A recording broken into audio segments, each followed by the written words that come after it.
नमस्कार विद्यार्थियों, मैं डॉक्टर मोनिका खेतरपाल आपको बीएससी पार्ट सेकंड का थर्ड पेपर ऑप्टिक्स पढ़ा रही हूँ। इसके अंदर अपन रिजॉल्विंग पावर पढ़ रहे थे। अपन ने रिजॉल्विंग पावर के लिए रेले का क्राइटेरिया निकाला था। रेले का क्राइटेरिया है कि डिफ्रैक्शन पैटर्न में अगर एक ऑब्जेक्ट का सेंट्रल मैक्सिमा जहां आ रहा है, जैसे इस फिगर में दिखा रही हूं मैं, ये मेरे पास डिफ्रैक्शन पैटर्न है। इसमें फर्स्ट ऑब्जेक्ट का ये सेंट्रल मैक्सिमा है, ये मेरे पास दूसरे ऑब्जेक्ट का सेंट्रल मैक्सिमा है। केंद्रीय उच्चिष्ट अपने पास आ रहे हैं। अब अगर पहले जो मेरा बिम है उसके केंद्रीय उच्चिष्ट के ऊपर स्थिति के ऊपर दूसरे बिम का पहला निम्निष्ठ प्रिंसिपल मिनिमा आए, इसी तरह दूसरे का जहां मैक्सिमा आ रहा है वहां पहले ऑब्जेक्ट का प्रिंसिपल मिनिमा आए, तो इस कंडीशन को हम जस्ट रिजॉल्व्ड कंडीशन कहते हैं। और ये अपना रेले का क्राइटेरिया है फॉर रेजोल्यूशन। इस रेले के क्राइटेरिया की हेल्प से हमने रिजॉल्विंग पावर निकाली थी टेलीस्कोप की। आज अपन सूक्ष्मदर्शी की विभेदन क्षमता, that means we will determine resolving power of a microscope. Microscope के अंदर हमें पास वाले जो दो बिम हैं उनको अलग अलग सेपरेटली देखना है। जैसा कि इस चित्र में है, मेरे पास के दो बिम हैं, एक तो है ए बिंदु के ऊपर और दूसरा है बी बिंदु के ऊपर। तो इन दोनों बिंबों के ऑब्जेक्ट्स के बीच की वो न्यूनतम दूरी, जब इनसे जो प्रतिबिंब बन रहा है उनकी कंडीशन मात्र विभेदित कंडीशन के ऊपर हो, तो इनके बीच में जो डिस्टेंस है उस डिस्टेंस को हम विभेदन सीमा कहते हैं। Resolution limit is the distance between two objects when the image produced by these two objects is in a condition of just resolved. तो हमारे पास सूक्ष्मदर्शी की विभेदन सीमा आ गई। अब विभेदन सीमा रेजोल्यूशन लिमिट का जो रेसिप्रोकल है उसको हम रिजॉल्विंग पावर कहते हैं। तो हम सूक्ष्मदर्शी की विभेदन क्षमता का मान निकाल सकते हैं। हम यहाँ पर ये दो बिम मान रहे हैं। ये दो बिम मेरे पड़े हुए हैं।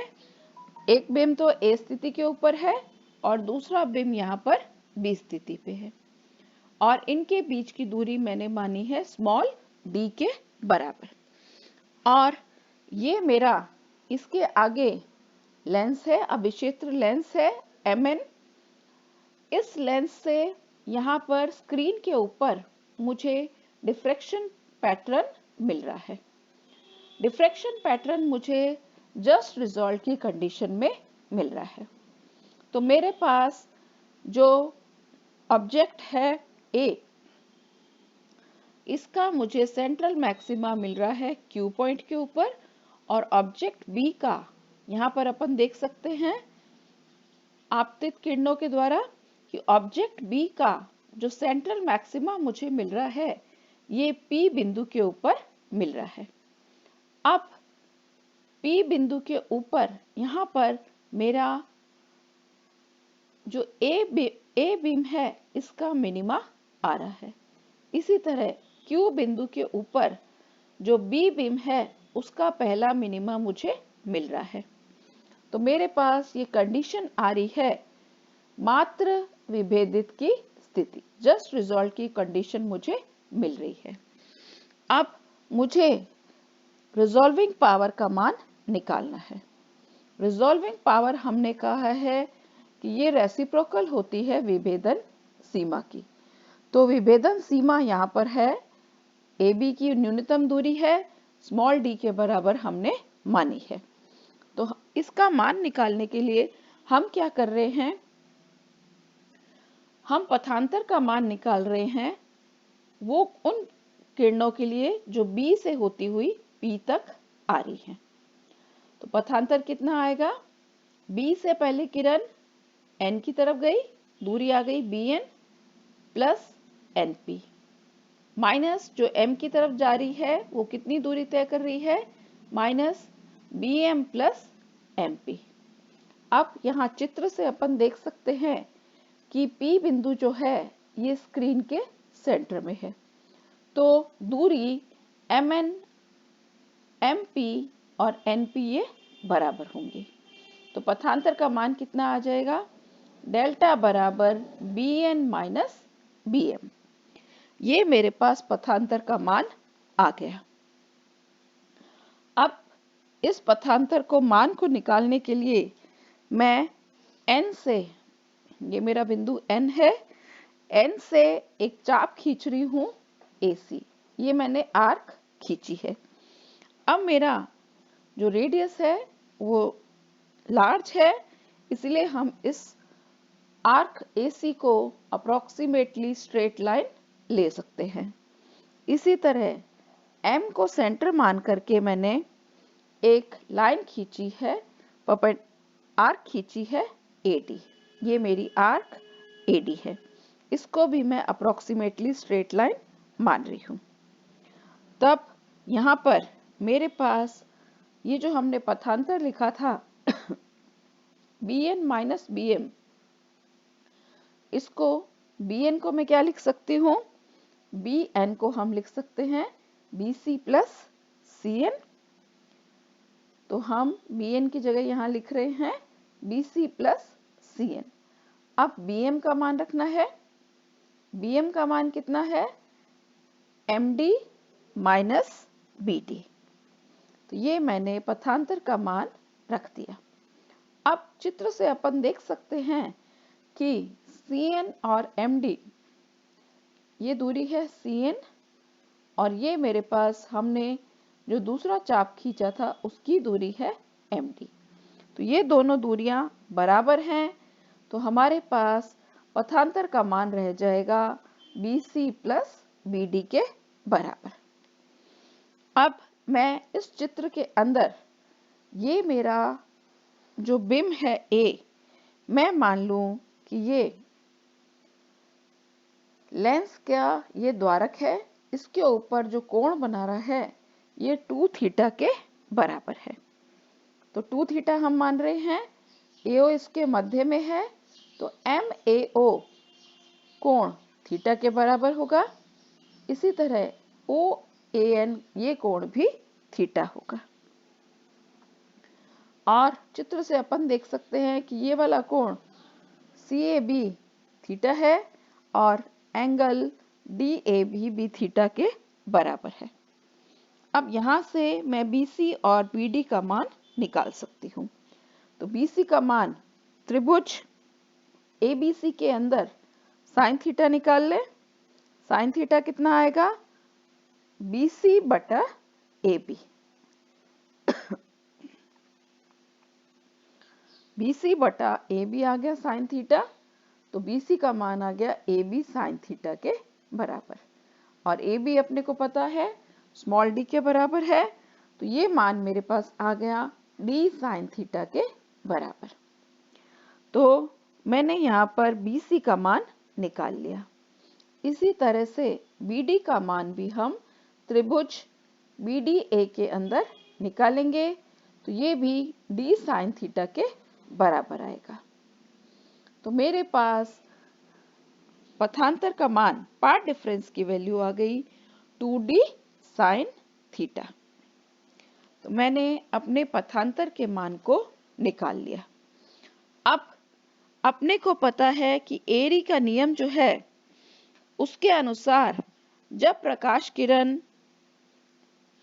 के मध्य अधिकतम पथांतर होता है तो हमें बिंब का पहला निम्निष्ठ प्राप्त होता है, और पथांतर का मान कितना है, एरी के नियम के अनुसार 1.22 लैम्डा। और हमें पता है कि हमने जस्ट रिजल्ट की कंडीशन पे इसको सेट किया हुआ है। तो हमारे पास बिंब बी के लिए पहला मिनिमा मिलेगा। तो पथांतर कितना होना चाहिए उस कंडीशन में?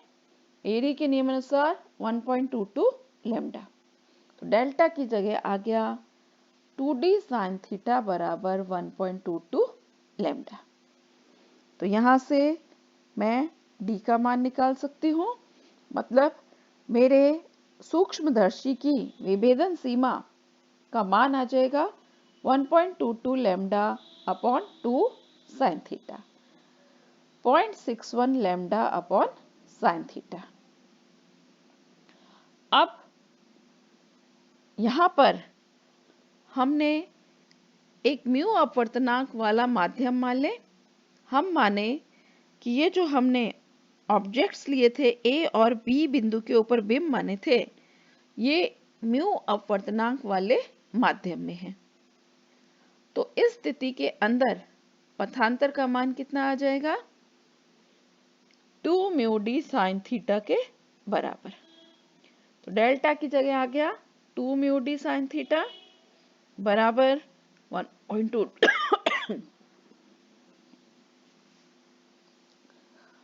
बराबर 1.22 लैम्डा। तो इस कंडीशन के अंदर मेरे पास सूक्ष्मदर्शी की विभेदन सीमा का मान आ गया d बराबर 0.61 lambda upon mu sine theta.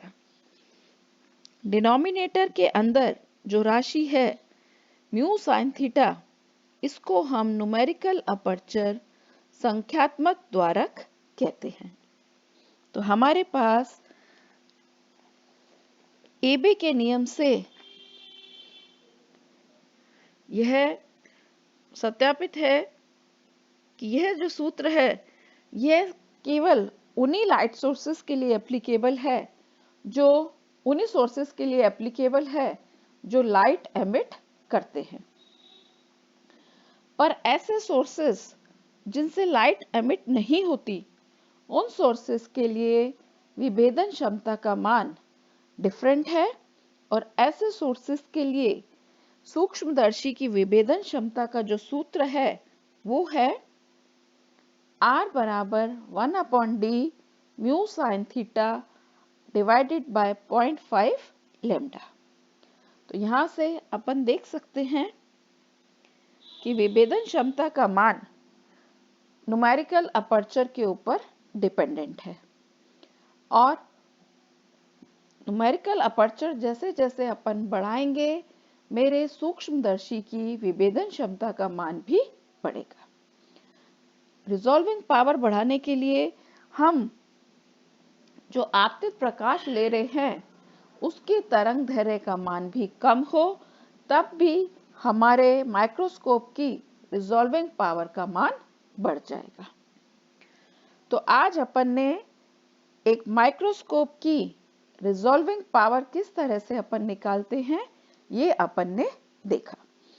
Microscope के लिए रिजॉल्विंग पावर वो मिनिमम डिस्टेंस है जिसके लिए हमारे पास इमेज के अंदर जस्ट रिजॉल्व की कंडीशन आए। दैट मीन्स डिफ्रैक्शन पैटर्न जो हमारा मिल रहा है वो इस तरह से हमें मिले कि एक ऑब्जेक्ट के सेंट्रल मैक्सिमा के पॉइंट के ऊपर दूसरे ऑब्जेक्ट का फर्स्ट प्रिंसिपल मिनिमा कॉन्साइड हो, और सिमिलरली ऐसा ही सेकेंड ऑब्जेक्ट का जहां मैक्सिमा आ रहा है वहां दूसरे ऑब्जेक्ट का फर्स्ट प्रिंसिपल मिनिमा आना चाहिए। तो इस कंडीशन को हम मात्र विभेदित स्थिति जस्ट रिजॉल्व कंडीशन कहेंगे। Thank you students for watching.